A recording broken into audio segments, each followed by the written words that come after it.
Ag land values remain strong in the start of the year with an abundance of buyers in the market. And from drought to interest rates, there are a number of factors that could impact the trend as we move forward. CEO of National Land Realty, our good friend Ronnie Richardson, joins us now for more on this. So, Ronnie, as I just said there in that opening, I mean, right now, remaining strong, what is the current status of the market? What are you seeing? Hey, thanks for having us again, Suzanne. Always a pleasure being here. What we're seeing in 2024 so far is just it's kind of a static market. I mean, we have a lot of buyers. The farmland prices are holding strong. The factors that are going to affect it, we all think about interest rates because they changed so much last year, and the Feds are meeting today for the first time in 2024. We don't expect any change from the Fed's announcement that's coming tomorrow, but you know, right now, the values are holding strong. We do not anticipate hyperinflation like we've seen over the past couple of years, but we do anticipate those values to remain static. So do you think at this point are buyers, you said they're plentiful out there, people just not selling, nobody making a move just yet? Is there a reason for that? Is that true? And that's exactly true. Our inventories are still low, and we're not the only real estate company out here that has the same problem with not having any inventory. And I think the sellers just really don't know which way to move. And you know, some of them are selling because they have to sell, especially since last year when we had it was dry in a lot of part of the country, so their production was not what it was. And the farms that we've been selling have been because of something similar to that. Yeah, I was going to ask you about that. I mean, obviously, big weather factors. When you look and you say, you know, the Fed meeting today, we're hoping and predicting that's going to stay stagnant.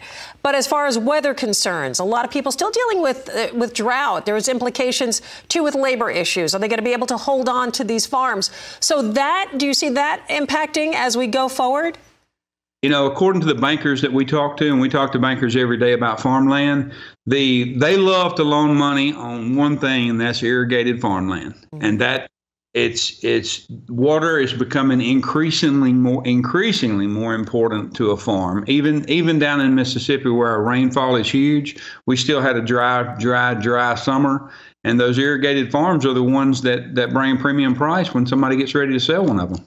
You know, Ronnie, global conflicts, do they play out at all as far as the market is concerned?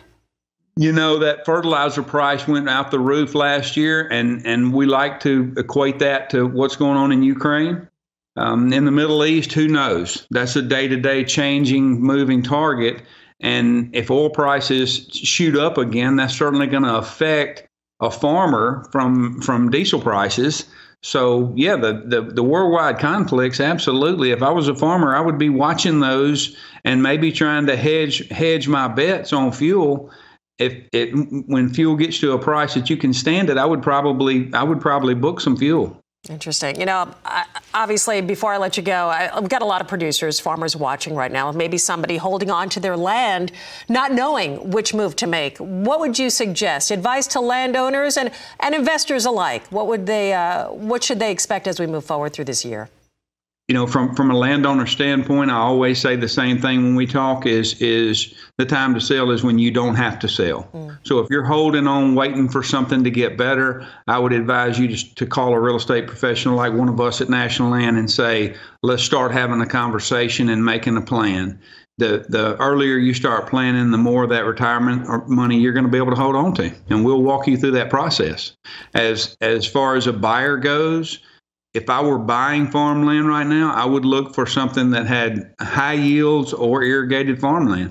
I mean, that's what we feel like is going to appreciate the most over the next few years is that water. Wow, irrigated farmland. Thank you so much. Nationalland.com. That's the place to go for more info.